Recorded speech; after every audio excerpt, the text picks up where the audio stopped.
அல்லாஹு தஆலா கூறுகின்றான், நான் வானத்தை படைத்திருக்கின்றேன், சபஅ ஸமாவாத்தின் திபாகா, அடுக்கடுக்கா நான் படைச்சிருக்கேன்.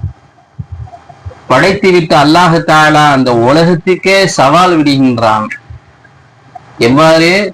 பரிஜல் பசர, நான் படைத்த படைப்பில் குறை உள்ளதா என்பதாக வானத்தை நோக்கி நீ அண்ணாந்து பார். பரிஜல் பசர கும்மரிஜல் பசர கர்ரத்தைனி, நீ திரும்பி திரும்பி வேணும் என்றாலும் என்னுடைய படைப்பில் குறை உள்ளதா என்பதாக நீ பார்த்துக்கொள்.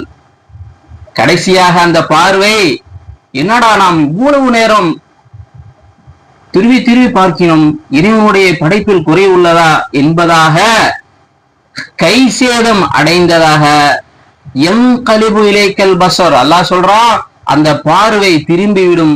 எவ்வாறு? ஹசீர், களைப்புற்றதாக, கை சேதம் அடைந்ததாக உன்னிடமே திரும்பிவிடும். அல்லாஹ்வுடைய படைப்பில் குறையை எப்போதும் பார்க்க முடியாது. சுப்ஹானல்லாஹ்.